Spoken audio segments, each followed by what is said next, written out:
Ima, kaidaurage luhongbagi pot punina chatkhraga kaino phironga loi hongtoga kappaga leramisibu ate kaidaurage ba ima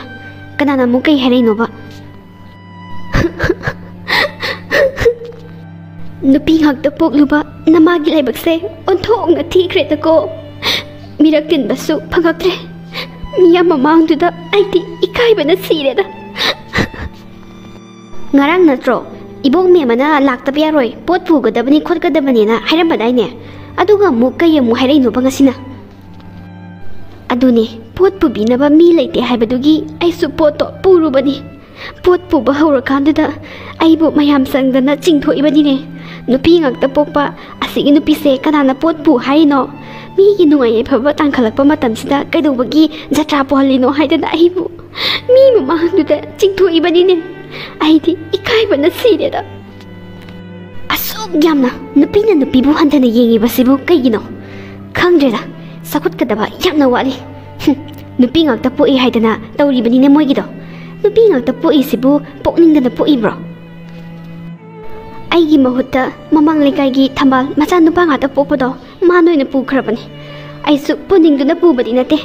inama membaduna pot pubinaba leite haibadugi aisu satlubani onthongna ikai sakre tako nupi bu hanthana yengbase nupi na kit hele akhoigi khunai sida nupi haiba nupi se ihawdragadi sangsar se semba yade haibasi moi khangdramane nupa pokpadana harauba nupi pokpadana haraudaba asuk yamna khenaba thambiri sibu kaigino nupa nupi karidabu khenaba leibage sumnagi gender dudangne khenari base ima nupi ekoisna kyamu yamna lekha tahanba ohelage makoina nupi bu hantana yengi base kaigino nupi ngakta pogana kaidorage nupa ngakta pogana kari torage karidabu khenarige asuk yamna khenaba thamba khunai aina singnagani nupa haiba leite nupi haiba leite miyoi ba ngaktani sapmani haibado aina ngasigi khunai sida aina utkani ibema yare se to imasu ngahaki maya mamangda ikai bagi sum haibani akhoina bu kari toba ngamgani haibage singnaruno akhoidani mangzagadaba ibema yare nangne nangina thau tawjaruro ima sune sakhum sangage ima segumba chanabi sidi airi yaningde segumba mathong hoktaba chanabi se semtokadabani semtoktragadi sum charon suron bugdane sumaina tawrani ibema yare se tosi nang babung sune changaba male aine sakhum tangage nangina thaudo tawjaruro chalo chalo moi babung atombi debu tuition thelubado leho haiba yabro mabo ningai ga tawdabro yai ningai ga tawdida madi hek yobagabu mokhoi tuition ojaduda waga se panghangdaga hangjandana asa khoya atombi se sembada thokkodaba angang ni mase ado thaba nangbu ngasai luhongba chatkani na kethara lehodaine karino jakhumangda leirmisina kaino kaisu tawdida tamo aise nupi ngakta pokpani haibase aise kauri aduna migi jatra to hek puge tawruba aduda nupa ngakta pokpa mamang lekai gi thambaldo ma thole aigi mahut manoina sinkhre aise kausu kauraba nupi ngakta pokpani haibado ado tandana dum yumda halaba nupi ngakta puadi jatra puba yade haiba leibro nupi sibu kayoina ugi moina nate jatra pubada kyabungam kairage haibanida adudi kaigino ngarang laaga jatra puwi laon hairamido kaigino ba haidasu tokpa yadro moi moi pabung migi luhongba nungai yaifaba tangkhalakpaduda nupi ngakta pokpaina jatra purabadi hayeng makhoigi laibaktasu nupi ngakta poklabadi aina jatra pubagini na mayam changdana aingonda haibiradi kamai tawba aduna nungai yaifaba tangkhalakpanina afaba mamaduna ne pujarasano aisu khalaba asina zu hena phareda karigino nupi na khoisina asuk yamna khenaba khairibase nupi na su khit hen khrene nupi ngakta poklaga kaidowi haibage ai sibu nupi ngakta poi haidana lekai sina su usittaba yawribani makha lekai gi taraguduna su aibu nupi ngakta pokpa mapani kaina usittawai tabiga tawardana mai gi masa nupa ngakta taruk ne ye mana ngangi do ai gi isa nupi sibu kari summa leitaba lukmai da yonbagumna khaline aina hairambani sauningdana nang nacha nupa taruk puthoro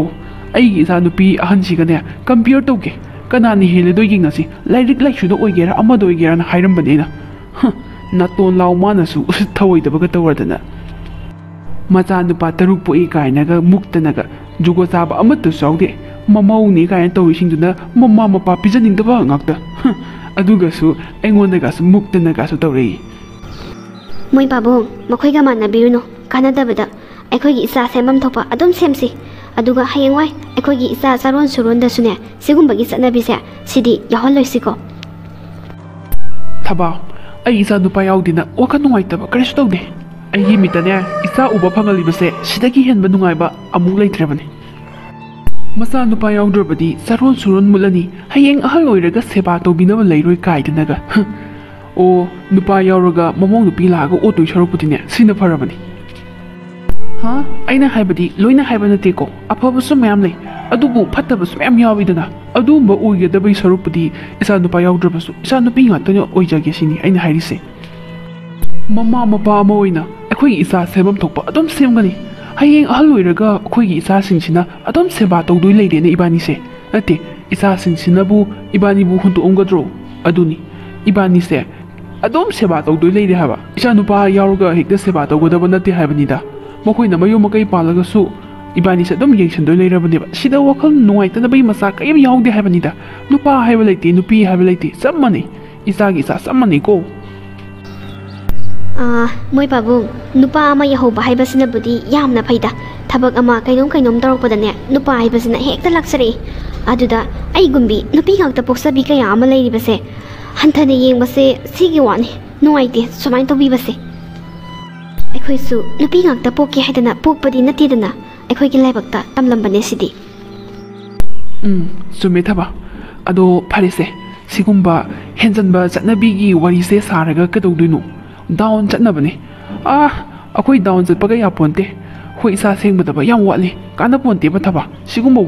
ꯋꯥꯔꯤꯁꯦ ꯁꯥꯟꯅꯔꯒꯅꯦ ꯑꯩꯈꯣꯏ ꯏꯁꯥꯁꯦ down ꯆꯠꯍꯟꯕ ꯌꯥꯕ ꯅꯠꯇꯦꯕ ꯀꯥꯟꯅꯗꯦ ꯆꯥꯛꯇꯣ ꯂꯣꯏꯁꯤꯜꯂꯛꯑꯣ ꯑꯩꯁꯦ ꯆꯥꯛ ꯂꯥꯝꯃꯕꯅꯤꯅꯦ ꯃꯣꯏ ꯄꯥꯕꯨꯡꯒꯨꯝꯕ ꯒ꯭ꯌꯥꯟ ꯇꯥꯕ ꯃꯄꯥꯁꯦ ꯁꯪꯁꯥꯔꯁꯤꯗꯅꯦ ꯑꯇꯥꯡꯕꯅꯤ ꯑꯩꯒꯤꯗꯃꯛꯇꯗꯤ ꯂꯥꯏꯕꯛ ꯌꯥꯝ ꯐꯩ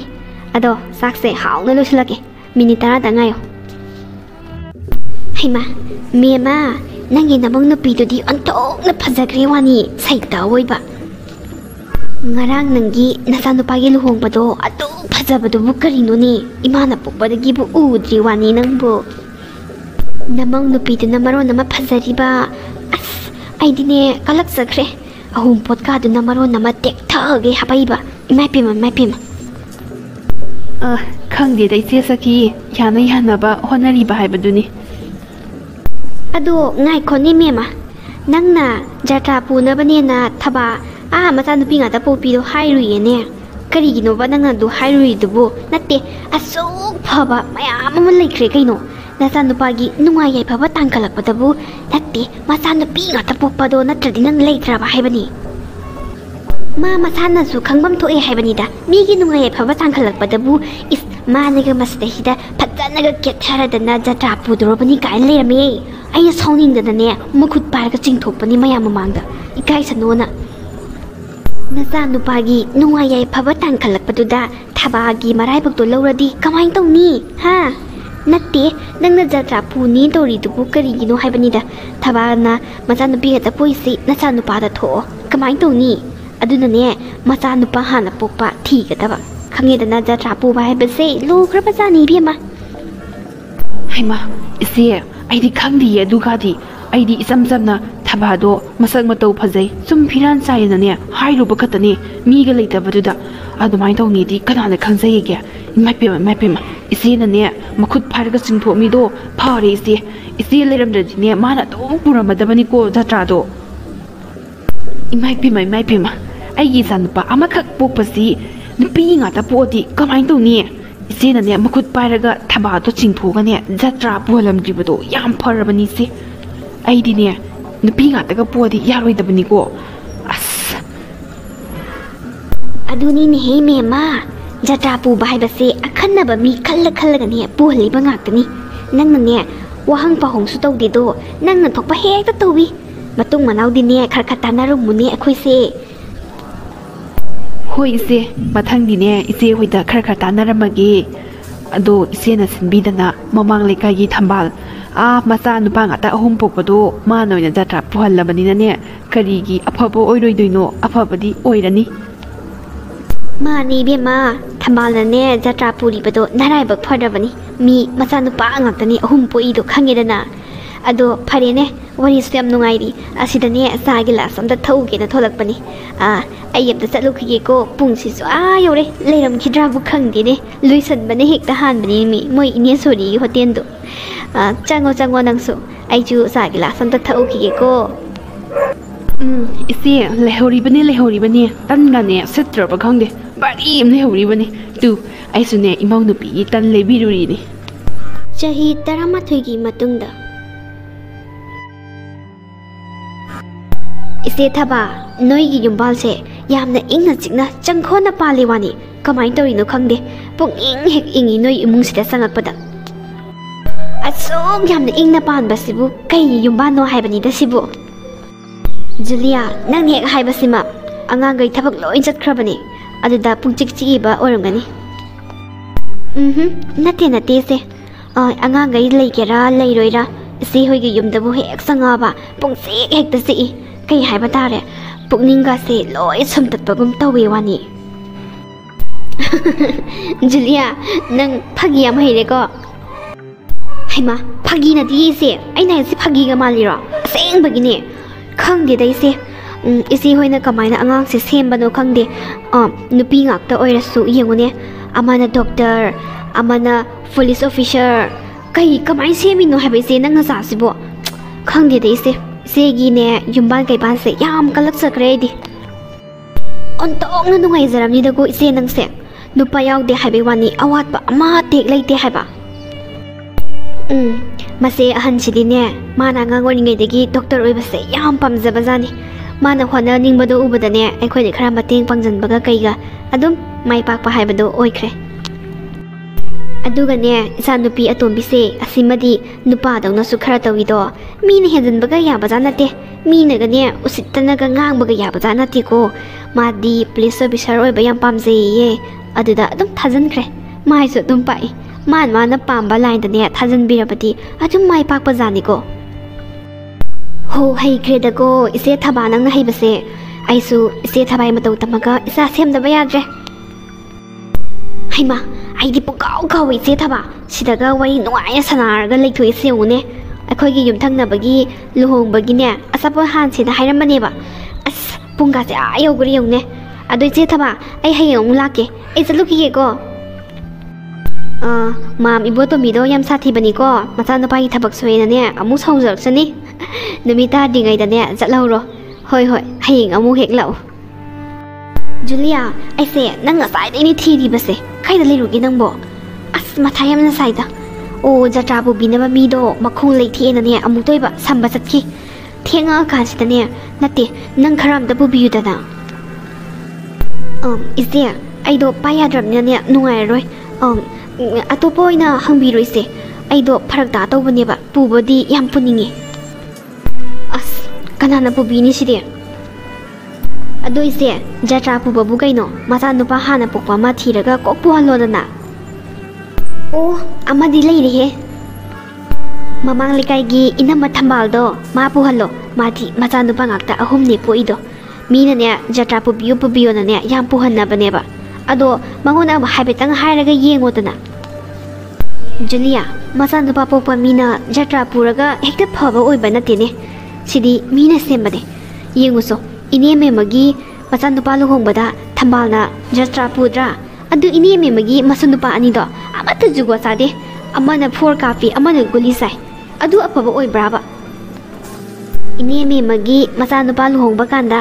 थबाना जट्रा पुदोइनेना थोक्सराबदो हनुबीना मखुत ताप पारगा सिंथोखलगा नंगदी नचा नुपी ngata पुगा कदुबगी जट्रा पुदोइबा हाइदनाने